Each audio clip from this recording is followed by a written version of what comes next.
You walk into the gym, badge in, earbuds in, and head straight for a machine. It feels like a modern invention, something built for biceps and selfies and 30-day challenges. But the real answer is far stranger than a place to lift weights. The word gym comes from a Greek word that means naked. Not metaphorically naked, literally naked. The original gymnasium wasn't a building full of machines. It was an open space where men trained completely nude, in public, as a matter of civic pride. You'd assume people just went there to get strong. But the truth is messier, and far more interesting. The Greek gymnasium wasn't primarily about muscle. It was about citizenship. Archaeologist Stephen Miller, who spent decades excavating the ancient gymnasium at Nemea, found that these complexes included running tracks, bathing pools, colonnades for shade, and rooms specifically built for lectures and debate. A young Greek man training his body in the morning might be arguing philosophy in the same building by afternoon. Miller's excavations also uncovered something easy to overlook: locker rooms. Stone benches lined small chambers where athletes stored clothing before stripping down to train. The gymnasium wasn't a chaotic free-for-all. It was a designed civic institution, with separate spaces for different age groups, different events, and different stages of a young man's education. Boys trained apart from adult men. Wrestling happened in a sand-covered area called the Palaestra, often built as its own attached building, rather than an afterthought. Have you ever separated working out from thinking, treating one as physical and the other as mental, like they belong in different parts of your day? The Greeks didn't draw that line, not even slightly. The most famous gymnasium in history wasn't really a gym at all, in the way you'd picture one.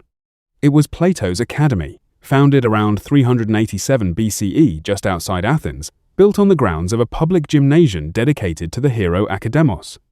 Students wrestled, ran, and oiled their bodies in the same sacred grove where Plato taught some of the most influential ideas in the history of philosophy. Aristotle later founded his own school, the Lyceum, on the grounds of yet another gymnasium. Think about what that means. Western philosophy, as you know it, was quite literally born inside a gym. Historian Paul Christensen, who has spent his career studying Greek athletics, argues that physical training and intellectual development weren't separate Greek values competing for attention. They were treated as a single, unified idea, sometimes called kalokagathia, the fusion of physical beauty and moral goodness into one cohesive whole. A strong body wasn't vanity. It was considered evidence of inner virtue. This belief shaped Greek education in ways that feel almost unrecognizable today. A boy's schooling typically split into 3 strands taught side by side: grammar and reading, music, and gymnastics. None of the 3 outranked the others. Neglecting the body was considered just as much a failure of education as neglecting the mind, since an undisciplined body was assumed to reflect an undisciplined character. Even later, when Roman writers looked back at Greek customs with a mix of admiration and suspicion, they noted how seriously the Greeks took this pairing, sometimes mocking it, sometimes envying it. So why train naked? Historian Nigel Spivey, who studies the origins of Greek athletic culture, points to several converging reasons. Nudity displayed a man's full physical condition for public judgment, since concealment could hide both weakness and dishonesty. It also marked a clear separation between Greek citizens and the so-called barbarians around them, since most other cultures considered public nudity scandalous. To a Greek citizen, training nude wasn't shameful. It was a badge of belonging, almost a uniform stripped down to nothing at all. Before entering the gymnasium, athletes coated their bodies in olive oil. After training, they scraped that oil off, along with sweat and dust, using a curved metal tool called a strigil. That oil and scrape ritual wasn't just hygiene. Archaeological finds of bronze strigils across Greece show they were common personal possessions, sometimes buried with their owners, suggesting the ritual carried real personal significance. Almost like a small daily ceremony of preparation and cleansing. You can still feel a faint echo of this today. Think about pre-workout rituals, stretching routines, the specific playlist you queue up before stepping onto a treadmill. The exact gestures changed completely. The underlying impulse to ritualize the body before pushing it barely moved at all. The training itself centered on a handful of brutal, simple events: wrestling, boxing.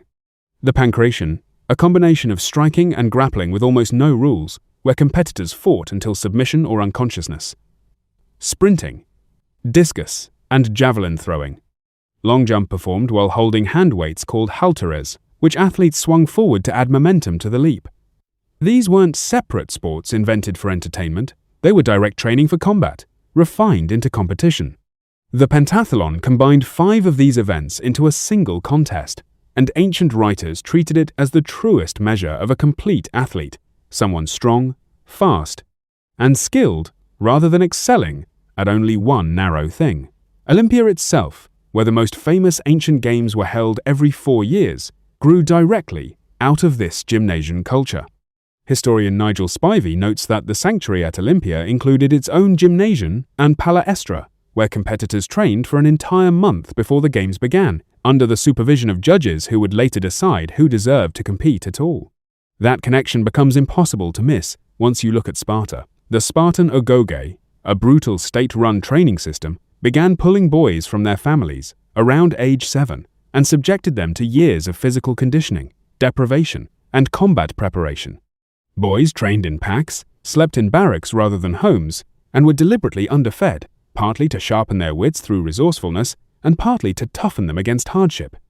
According to the historian Plutarch, writing centuries later, Spartan girls also trained physically, including running, wrestling, and throwing the discus, which was almost unheard of anywhere else in the ancient world. Spartan leaders reportedly believed that strong mothers produced strong sons, so female fitness became, quite literally, a matter of state policy.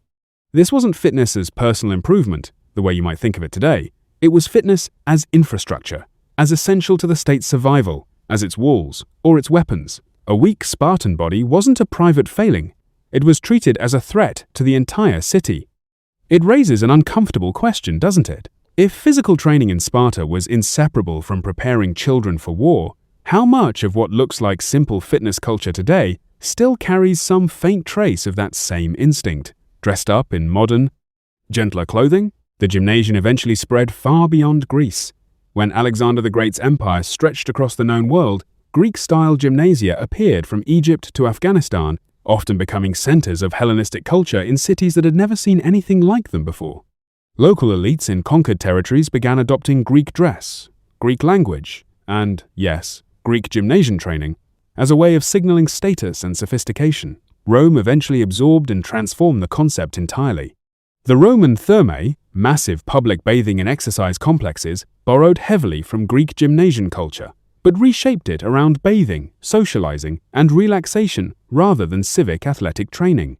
The baths of Caracalla in Rome could reportedly accommodate over 1,000 bathers at once, complete with exercise courts, libraries, and gardens. The Romans kept the body and the social gathering. They mostly left philosophy behind at the door. Roman attitudes toward Greek-style nude training were also far more conflicted than Greek attitudes ever were. Roman writers like Cicero sometimes criticized public nudity in athletics as a foreign indulgence unbecoming of Roman discipline, even while wealthy Romans eagerly built private exercise courts modeled directly on Greek designs. The Romans wanted the results of Greek training without fully embracing the cultural meaning behind it, a tension that, in its own way, sounds remarkably familiar. So why does any of this matter to you, scanning your badge under fluorescent lights thousands of years later? Because the modern gym, stripped of its olive oil and its philosophy lectures, is still a direct descendant of an idea the Greeks invented and obsessed over, that training the body in public, surrounded by others doing the same, transforms it into something more than a private chore. It becomes a shared ritual, almost a kind of civic identity. You probably don't think of your gym membership as connected to citizenship or virtue or Plato, but the architecture of the idea is still there, quietly buried underneath the treadmills. A space set apart from ordinary life. A ritual that prepares the body before and after effort. A sense, however faint, that showing up and training alongside others means something slightly larger than just you. Even the layout hasn't drifted as far as you'd expect. Locker rooms where you change before training, mirroring those stone benches Stephen Miller found at Nemea.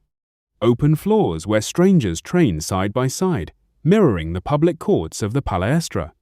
A space you specifically travel to and leave, separate from home, separate from work, set apart on purpose, the same way the Greeks deliberately separated the gymnasium from ordinary civic life. The details changed. The underlying shape of the ritual never really left. So the next time you walk into the gym, badge in, earbuds in, and head straight for a machine, remember that you're stepping into a tradition that once oiled its skin under an open sky, trained beside future philosophers, and believed, without irony, that the body and the mind were never meant to be trained apart.